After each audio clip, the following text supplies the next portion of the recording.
Picture this. It is 2 a.m.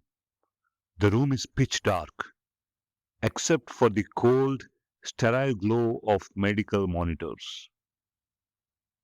You are lying in a bed, completely unable to move. All around you, there are other patients, but they are unconscious. You are the only one awake.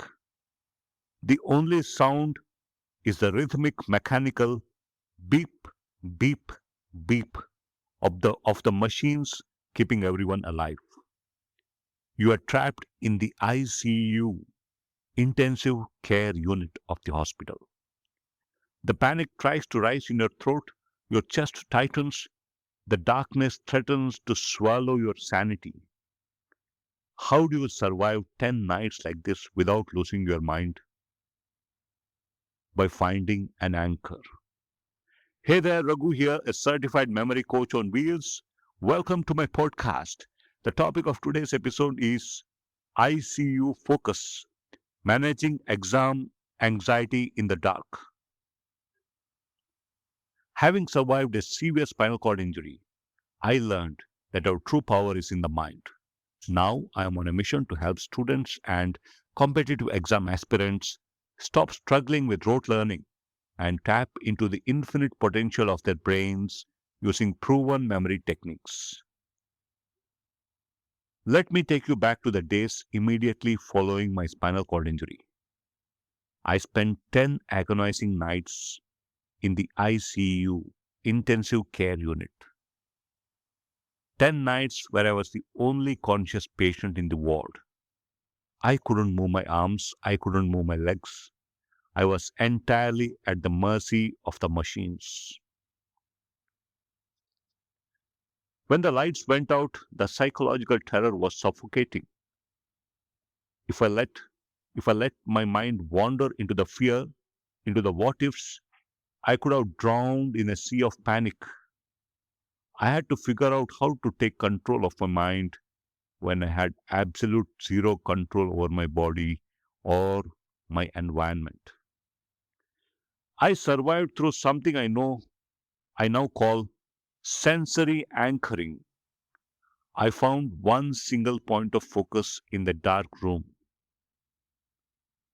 continuously chanting the Lord's name, Sai Ram, Sai Ram, or a tiny silver light from the hallway under the door, or the exact rhythmic counting of my own breathing, and I tied my entire consciousness to it. I built a fortress of calm inside my own head. Now, let's bring this to your reality. My friends, you might not be in a hospital bed, but I know exactly when you feel that same suffocating panic. You are walking into the exam hall for your final exams, for your final papers, or you are standing in front of an interview panel. The question paper is placed in front of you. You look at the very first question, and suddenly, boom, nothing. Your mind goes completely blank. Your heart rate spikes.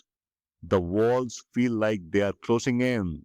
And you know, you studied this, you revised it just last night. You know that you know, but you don't know. But the information is locked behind a thick wall of sheer panic.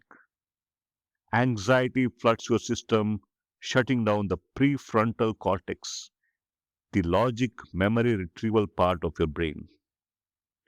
In that moment, you are experiencing an intellectual ICU.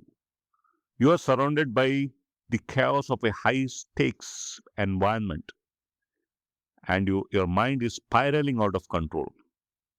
How do you survive that moment? You do exactly what I did in the dark. You build an internal anchor. I call this building your mental ICU, your internal calm unit. Memory techniques are useless if you cannot access them under pressure. And you cannot access your memory if your brain is stuck in survival mode. You must master the discipline of sensory anchoring. Here is the exact 4-step protocol to execute your mental ICU. when panic strikes during an exam. Step 1. The hard stop. The moment your mind blanks, put your pen down. Do not stare at the question paper in a panic, hoping the answer will magically appear. Close your eyes for 5 seconds. You must instantly break the visual feedback loop of fear. Step 2. The physical anchor. Focus entirely on one physical sensation that you can control. Press your left thumb firmly against your index finger. Feel the pressure, or focus entirely on the feeling of your feet flat on the floor. Send all your brain's processing power to that single solid point. You are communicating to your nervous system. I am grounded. I am here. I am safe. Step 4. The 4-7-8 reset. Keep your eyes closed. Breathe in deeply for 4 seconds. Hold that breath for 7 seconds. Exhale slowly and completely for 8 seconds. This is not just relaxation. This is a biological override.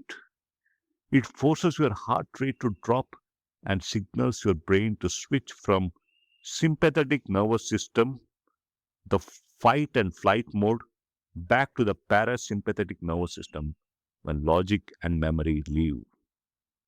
Where logic and memory live. Step 4. Strategic retrieval. Now open your eyes. Do not look back at the question you panicked, that panicked you.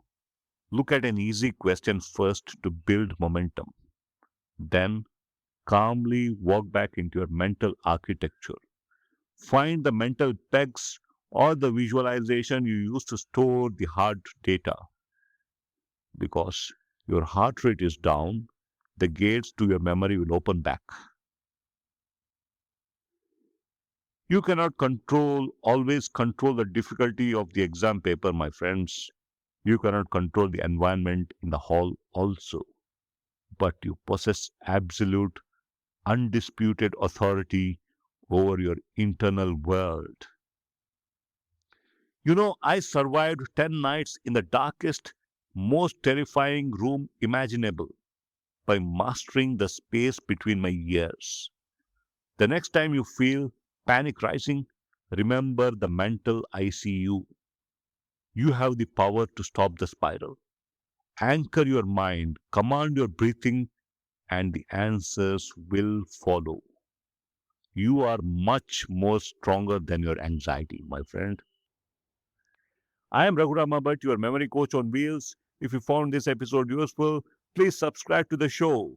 I am going to be bringing you much more content like this straight from the heart with real value that will inspire you to unlock your mind and take action.